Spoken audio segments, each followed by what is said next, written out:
بصوا يا جماعة، مبدئيا أنا عارفة إن في شيوخ وبيمثلوا جهة معينة، للأسف بيقعدوا يفتوا وخلاص، وبيتقال كلام أحيانا خطأ وخلاص، أو أي هري أو فتي. بس مش كلهم، ومينفعش نظلم. فمينفعش إن أنا أقرأ حاجة أو أسمع حاجة لشيخ أخد جزء منها، أو إن أنا أقعد أعمل رياكت ضحك وسخرية وأتكلم في تعليقات وخلاص، بدون ما أمرر الكلام على ذهني، أو بدون ما أكون أنا دارس أو دارسة فقه. وعارفة يعني إيه الفقه كويس جدا من كل حاجة، وقارية وفاهمة أو فاهم جيدا قبل ما أتكلم.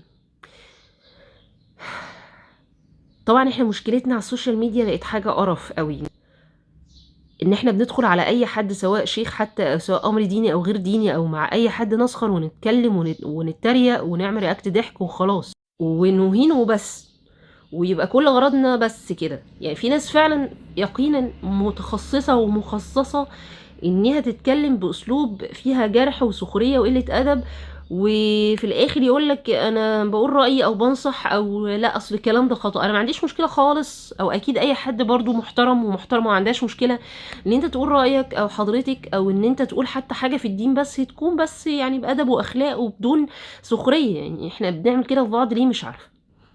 اختصار، في شيخ اسمه هاني تمام، انا صراحة ما اعرفوش، بس انا لفت انتباهي انه حد منزل كلامه عادي جدا اللي بيقوله، فلفت انتباهي اكتر انه الناس عمالة تعمل رياكت ضحك وتتريق وتعليقات. طبعا ما قدرتش اجيب اي تعليق خالص، لاني مش هخلص من التعليقات المتواجدة كتيرة جدا بطريقة فيها برضو تريقة وقلة ادب وشيء مش مفهوم خالص. تعالوا مع بعض نقرا هو قال ايه، ونعرف هو كلامه صح ولا غلط، بالتالي هو يستحق ان احنا يعني نقعد نعمل رياكت ضحك او نتكلم بالطريقه دي ولا لا.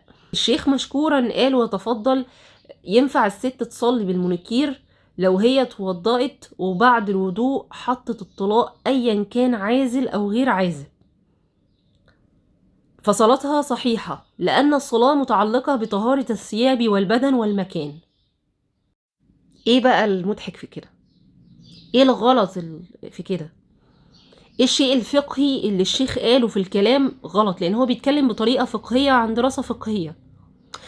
كل واحدة كده من الناس اللي ضحكت قدام حضراتكم دول، ولا ضحك ولا ممكن يضحك، واللي اتريق واللي اتكتب سواء منهم او غيرهم، يتفضلوا بقى يطلعوا فقهيا يقولوا لنا ايه الغلط في الكلام ده. هو انتوا فاهمين اصلا قبل بس ما تتكلموا او تضحكوا؟ انتوا فاهمين الفقه اللي هو بيتكلم بيه دينيا، ولا انتوا مش فاهمين؟ ولا هو اي هبل واي حاجه خلاص؟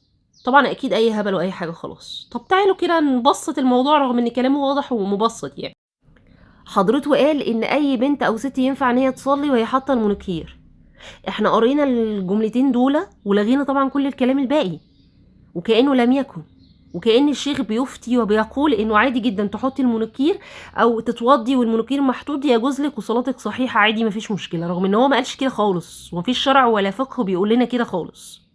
الراجل قال مع احترامنا ليه القدير لشأنه وقيمته، ان هو قال كالآتي باختصار شديد: ان اي بنت او ست لو هي حاطه المونوكير ينفع تصلي بيه طالما اتوضت قبل ما تحط المونوكير، والمونوكير اتحط بعد الوضوء.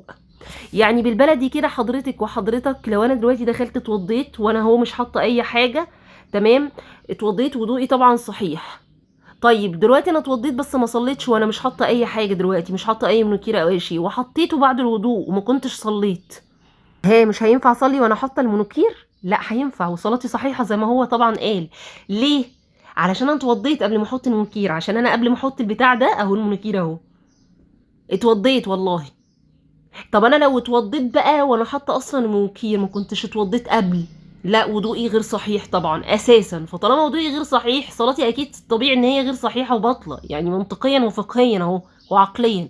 لكن انا طالما انا اتوضيت وانا مش حاطه المنكير وجيت حطيته وبعد كده صليت، مفيش مشكله. ايه اللي مش يعني ايه اللي مش منطقي في الكلام؟ ايه اللي غير صحيح في الكلام؟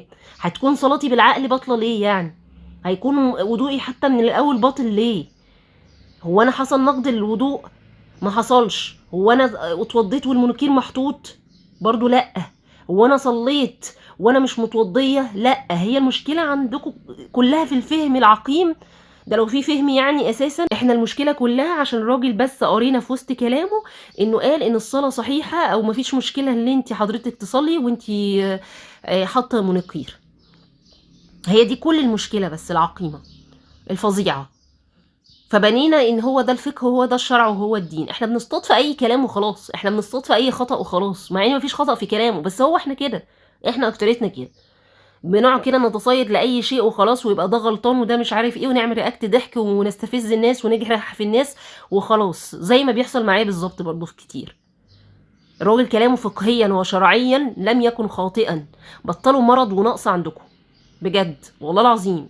يا ريت نفهم ونعرف قبل ما نتكلم، سواء بنقرا بوست لحد كاتب، سواء بنسمع فيديو نسمعه للاخر ونبقى محترمين.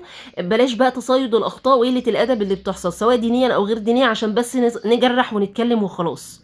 فقهيا وشرعيا الراجل كلامه صح، ان مفيش مشكله خالص ان انا اصلي وانا حاطه المنوكير طالما اتوضيت قبل ما احطه، فمفيش مشكله خالص. لكن لو اتوضيت وانا حطاه وضوئي اصلا باطل غير صحيح، فبالتالي صلاتي منطقيا باطله غير صحيحه، لا تحسب ولا تقبل اصلا يعني. يا رب نفهم.